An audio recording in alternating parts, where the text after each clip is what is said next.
Bismillahi ma sya Allah, la yasuqul khair illallah.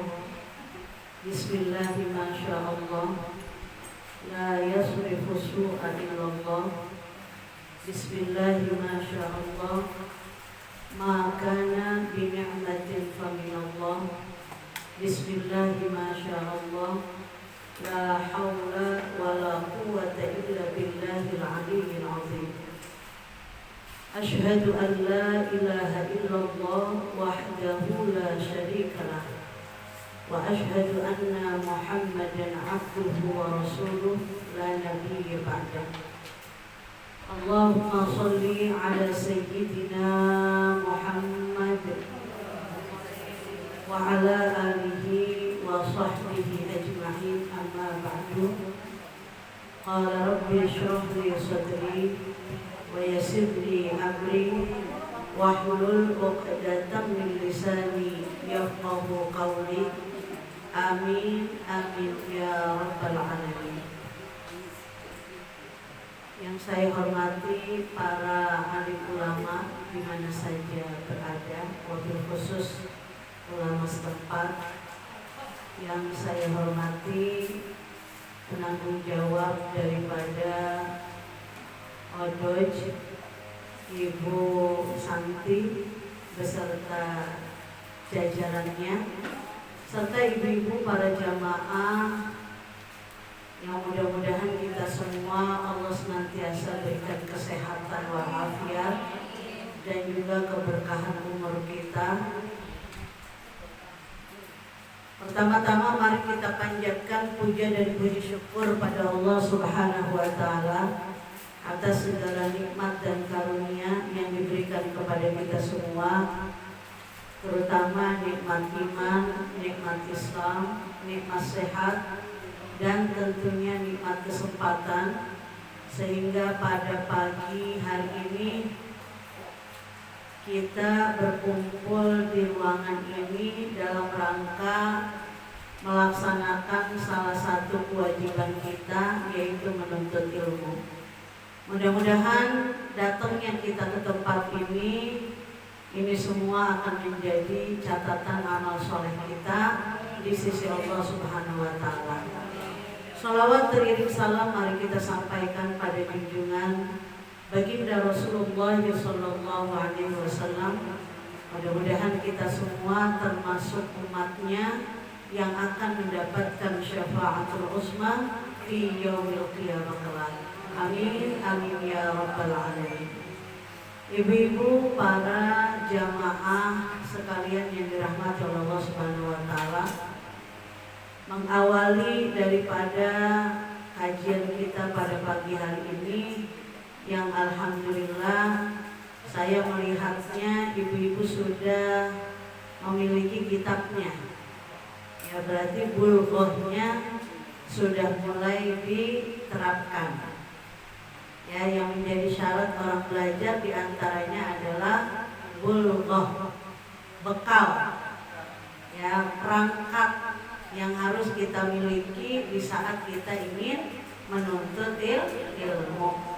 Mudah-mudahan kitab yang sudah ibu pegang dan kita akan melakukan kajian setiap 1 bulan 2 kali ini bermanfaat untuk kita semua. Amin ya rabbal alamin. Kita awali dengan pembacaan umul kitab suratul Fatihah, ya. Fatihah ini tentunya kita niatkan untuk pengarang kitab.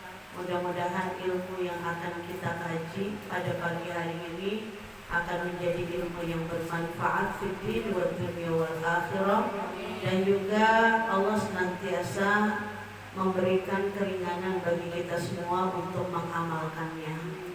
Ala hadhihi niyyah wa likulli niyatin salihah wa ila hadratin nabiyil mustafa rasulillah sallallahu alaihi wasallam, wa khususan ila dan sahibul kitab Syekh Ibrahim Muhammad Al-Jamal ayyan fa'ana bi'ulumihi. Amin ya rabbal alamin. Al-Fatihah.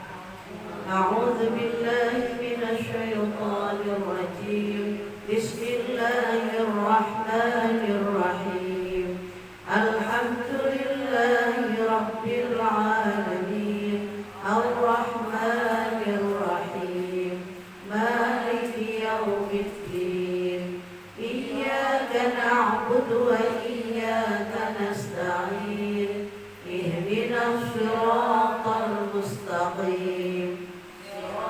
siratal ladzina an'amta 'alaihim ghairil maghdubi 'alaihim waladdallin.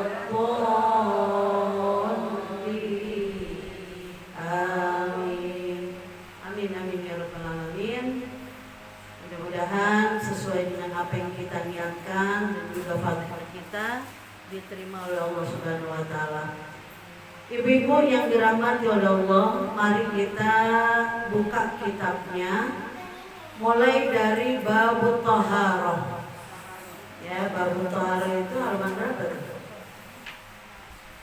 Ini bab pertama ya. Bab 1 thaharah, macam-macam thaharah, tingkatan-tingkatan dan adabnya.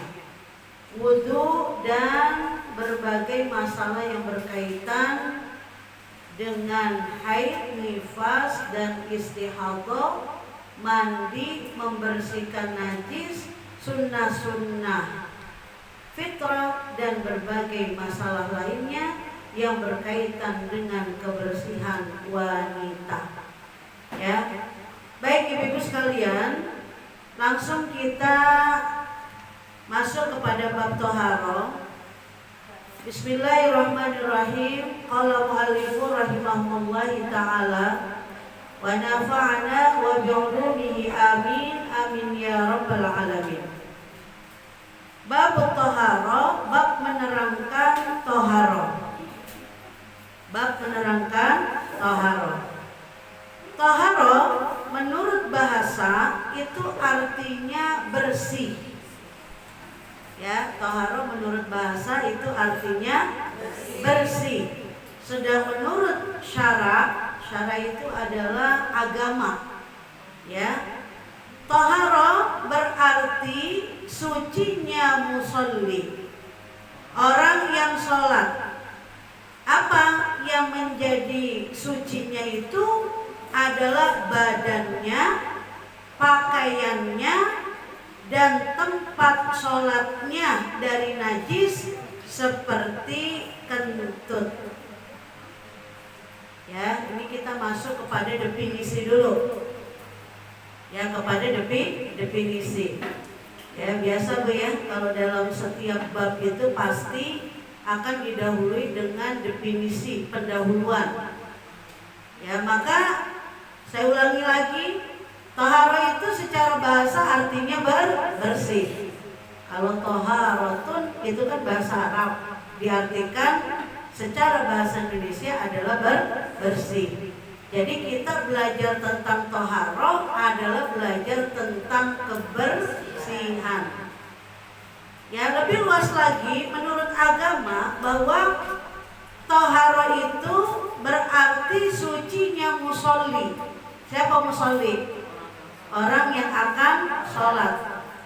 Jadi orang mau sholat itu yang pertama yang harus dipersiapkan adalah kebersihan. Ya, apa saja? Yang pertama badannya. Ya, badannya. Nah, ini yang memperbolehkan orang itu mengerjakan sholat.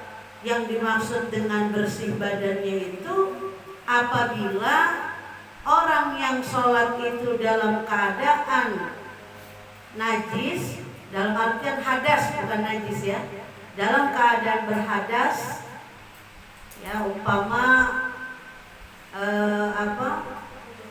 dia atau kita sebagai ibu rumah tangga ada kewajiban kepada suami gitu ya, melayaninya. Ya, itu bukan berarti badan kita yang kotor, tapi di situ ada hadas. Nah, ketika kita akan melakukan sholat, maka di sini badan kita harus dibasuh dulu dengan cara mandi. Mandi apa? Mandi junub. Ya, mandi junub. Karena junub itu hanya bisa dihilangkan hadasnya dengan cara mandi. Jadi kalau orang janabah nggak mandi langsung sholat, maka sholatnya tidak sah. Ya, jadi saya lebih mengartikan kotornya badan itu lebih kepada makna hadas tadi, ya hadas daripada orang yang junub atau orang yang haid, perempuan yang haid. Ya, orang haid itu boleh nggak sholat, Bu? Boleh kita sholat apabila sudah bersih. Tandanya bersih apa? Tandanya orang haid itu bersih apabila darah itu sudah tidak ada, ya. Kemudian kita melakukan mandi. Nanti di belakang ada secara khusus pembahasan tentang bab mandi. Ini secara gambaran aja ya. Jadi biar Ibu paham ya apa yang dimaksud dengan bersih badan itu apa. Ya, bersih badan diantaranya adalah bersih daripada hadas berupa hadas haid ataupun hadas junub. Ya, minal janabah. Atau juga misalkan kalau dari qadarat ya, kotoran. Nih kadang-kadang ibu-ibu perempuan kita ini kan banyak tugasnya Ibu ya. Dari mulai bangun tidur sampai mau tidur. Urusan dapur ibu-ibu, urusan anak ibu-ibu. Ya, kadang-kadang kita lagi dalam keadaan bersih, tiba-tiba kita harus membersihkan kotoran anak kita. Ini misalkan ya, misalkan kita punya anak, begitu anak kita gendong, awalnya kita dalam keadaan bersih, tiba-tiba diompolin, nggak tanggung-tanggung, yang ngompol sampai menyentuh bagian dalam badan kita. Bayinya juga udah makan apa-apa, ya bukan cuma air susu doang. Ya, nanti kita juga akan belajar kalau misalkan kita kena kencing bayi yang belum makan makanan berat, cuma air susu doang, bagaimana cara membersihkannya. Nah, ini bagi bayi yang memang sudah segala macam masuk, kita gendong, ya kemudian tiba-tiba bayi itu kencing atau buang air besar sampai menembus bagian badan kita. Nah, maka di sini badan kita yang terkena najis pun juga itu harus dibasuh, dibersihkan apabila kita ingin melaksanakan ibadah sholat. Nah, ini satu jenis daripada bagaimana kita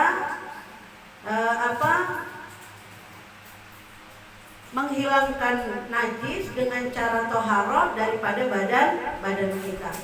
Kemudian yang dimaksud agama, bahwa orang yang akan sholat itu harus dipastikan pakaiannya bersih. Bu, lagi-lagi perempuan, ya karena memang kita belajar fikih perempuan. Ya, perempuan itu Bu banyak tugasnya. Kadang-kadang baju yang kita pakai ini bajunya dicampur macam-macam. Masak pakai baju itu, nyebokin anak pakai baju yang sama. Begitu mau sholat juga pakai baju yang sama juga. Ya Bu ya. Nah, ini perlu saya ingatkan bahwa baju yang akan kita kenakan untuk sholat apabila ada najis, maka sholat kita tidak sah. Ya Bu ya.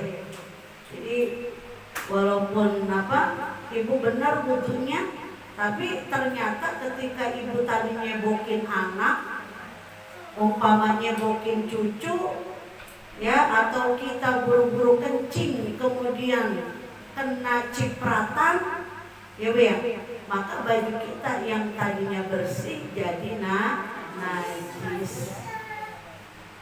Makanya nih, kalau saya menghimbau untuk diri saya, ya saya selalu ingatkan kepada diri saya, karena memang perempuan ini onderdilnya banyak tuh, ya. Jadi kalau kita merasa banyak kekurangan dalam diri kita, ya apalagi mohon maaf, Biasanya perempuan kalau udah mulai turun mesin, ya, yang lain-lain juga berpengaruh. Ada yang kadang-kadang dia mau pipis enggak keburu, tahu-tahu sudah rembes.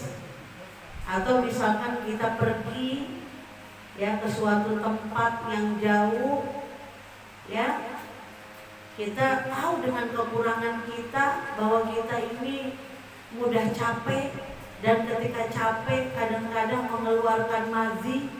Tahu mazi? Mazi itu bahasa kedokterannya keputihan, bahasa fikihnya mazi. Nanti kita juga akan belajar. Ya, mazi itu kan tidak wajib mandi, tapi dia najis. Ya, ketika kita kecapean kemudian mengeluarkan, ya, keluar keputihan di celana dalam kita, maka secara hukum celana yang terkena mazi itu atau keputihan itu sifatnya sudah najis, tidak boleh digunakan untuk sholat. Ya, jadi kalau kita udah tahu kayak begitu tuh Bu, kemana aja kita pergi, kita ambil aman, pakai pembalut atau kita bawa pengganti pakaian. Ya, amannya begitu. Ya, amannya seperti itu. Ya, karena kalau misalkan kita wudhu udah cakep, sholat bacaannya udah bagus, secara kebersihan kita nggak paham. Ternyata ketika kita pergi kecapean lalu kita mengeluarkan keputihan itu, main kita sholat aja, maka semuanya tidak sah. Ini pentingnya belajar ilmu fikih. Bedanya mazi sama mani. Bolehlah sedikit saya kasih gambaran. Kalau mani itu apa Bu? Mani itu dikeluarkan indal jima, khurujun indal jima. Jadi air mani itu keluar pada saat seseorang itu melakukan hubungan suami istri, au inda iltiqa'il khitanain, atau ketika bertemunya dua khitan, kelamin laki-laki dengan kelamin perempuan, maka terjadilah sesuatu di situ akan mengeluarkan yang namanya mani. Ya, mani di sini bukan uang ya. Ya, adalah cairan yang keluar disebabkan adanya lazzatus syahwah. Ya, karena adanya kelezatan daripada syahwat. Ini agak rumit nih Bu. Perempuan laki itu beda Bu cara mengeluarkannya. Kalau laki-laki itu kelihatan. Ini nggak ada yang perawan kan?